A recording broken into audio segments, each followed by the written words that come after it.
Olá a todos, a gente vai começar a semana 6 da disciplina de programação orientada a objetos. Nessa semana a gente vai falar sobre classes, objetos, construtores e destrutores, modificadores de acesso e exceções na linguagem Java.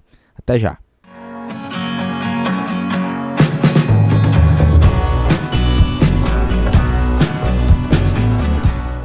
Então, a gente começa falando de um assunto que a gente já viu algumas vezes, né? Só que agora a gente vai dar um enfoque na linguagem Java. A gente vai falar sobre classes e objetos. Então, quando a gente fala de POO, a gente tem que sempre que lembrar que existem elementos na programação orientada a objeto, que são elementos estruturais e elementos comportamentais, né? Aqui eu trago uma lista desses elementos, né? Então, a gente tem classe, né? São elementos estruturais, né? Objetos, atributos e métodos, que são comportamentos, comportamentos da classe, né? Assim como seus construtores e destrutores, né? Então, são todos elementos que, quando a gente usa em conjunto, a gente pode desenvolver software de alta ou de baixa complexidade, né? E aí a gente vai aprender, né, um pouco como é que a gente usa cada um desses conceitos usando na linguagem Java. Então, é usando esses elementos, né? Então a gente precisa saber como é que a gente cria uma classe, como é que a gente faz para instanciar um objeto, qual é a forma correta da gente definir atributos e métodos, e para que servem os construtores e os destrutores, só levantando aqui, só abrindo um parêntese, para dizer que destrutores não tem linguagem Java, né? É só o conceito que a gente vai falar, está mais voltado para PO, né? Você vai achar destrutor aqui dentro da linguagem C++, né? Então, a gente usa esses elementos, com exceção aqui do destrutor, dentro da linguagem Java, para a gente modelar, né, objetos do mundo real, né? Esse é o nosso trabalho, transformar, entender e transformar objetos do mundo real para o mundo computacional, né? E aí a gente vai abstrair essas características mais importantes desses objetos do mundo real. Que características são essas? Isso depende muito do domínio do problema. Então, quando eu falo de domínio do problema, eu estou falando de um determinado assunto. Por exemplo, estou falando de um sistema para colégio. Então, se eu estou falando de um sistema para colégio, o domínio é coisas relacionadas ao colégio, como, por exemplo, sala de aula, disciplina, pré-requisito, aluno, esse tipo de coisa. Então, quando eu falo de aluno, eu tenho que, usando a abstração, extrair quais são as informações mais importantes do aluno para que seja modelado usando POO. Para que eu vou usar isso, né? Para você criar relações, né, entre esses objetos, né, entre essas classes. Então, por exemplo, para fazer a abstração de um aluno, eu vou procurar quais são as características mais importantes de um aluno. Por exemplo, o nome, a data de nascimento,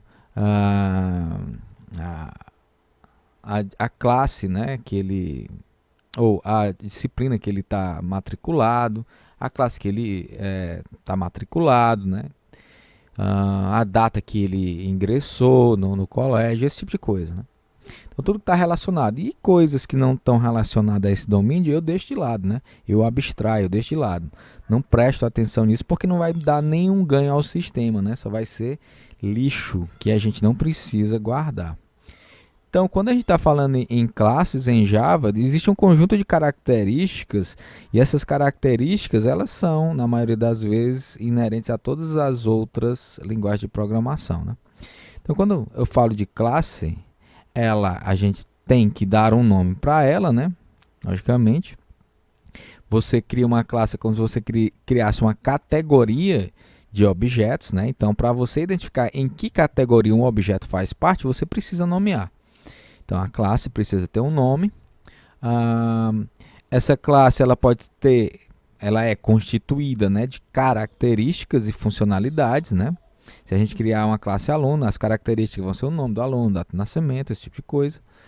E funcionalidades são coisas que a gente pode fazer para modificar o estado interno das variáveis de instância de uma classe, né? de um objeto. Toda classe ela pode especificar o nível de acesso, né, aos seus atributos e funcionalidades. A gente já viu isso, né? Por isso que eu estou passando rápido nessas características. Então, você tem que definir qual a permissão que o usuário tem para modificar os valores das variáveis internas de um objeto. Para que a gente faz esse tipo de coisa?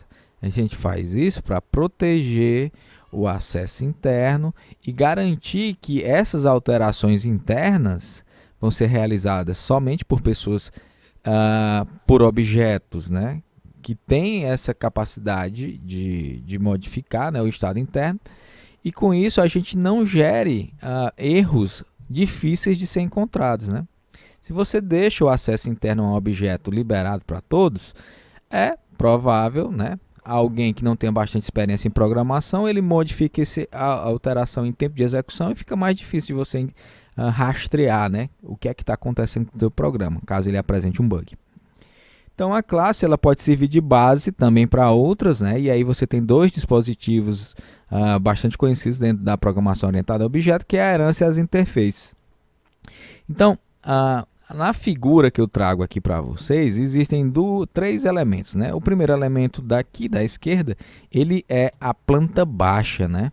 Então a planta baixa é um desenho que vai especificar qual o tamanho de cada cômodo, onde é que vão estar localizadas as janelas e as portas dentro dessa casa, né? Então essa é a planta baixa, é um documento que vai servir para os engenheiros, né, e os pedreiros, né, todo o pessoal envolvido na área de construção, né, desenvolver aqui a casa, né? Então a partir dessa planta baixa a gente pode criar casas diferentes, né, em locais diferentes, né? E cada uma pode ter características diferentes, apesar de elas serem feitas a partir da mesma planta baixa, elas mesmo assim podem ter características diferentes, como por exemplo, nesse caso aqui, a cor, né? Uma é vermelha e outra é azul. Então a gente vai aqui um pouquinho voltar para o NetBeans para a gente criar uma representação básica, né, de como a gente faz uma classe e como a gente cria um objeto a partir dessa classe. Então aqui em Java eu vou criar a classe casa, né? Não vou colocar nenhuma propriedade nela, porque a gente vai construindo essa classe aos poucos quando a gente for vendo as outras partes da aula da semana, né? Então, construir uma classe casa, ela é válida em Java, não tem nada dentro, não tem nenhuma propriedade, não tem uma funcionalidade, só que aí a gente tem nossa planta baixa, apesar de não ter muita coisa, não vai servir para muita coisa. O que a gente vai poder fazer a partir de agora é criar, né, um objeto, né? Criar uma nova instância dessa casa, né? Então pronto, aqui eu tenho a planta baixa e aqui eu tenho o projeto, a própria casa, né? Ou seja, né, fazendo analogia, aqui eu tenho a classe e aqui eu tenho um objeto. Então, eu preciso utilizar o operador new, né, para transformar essa casa em um objeto, né? Um objeto do tipo casa, logicamente. Ok? Então, esse é o primeiro passo. Na próxima aula a gente continua esse assunto. Se não me engano, é construtores e destrutores. E até já!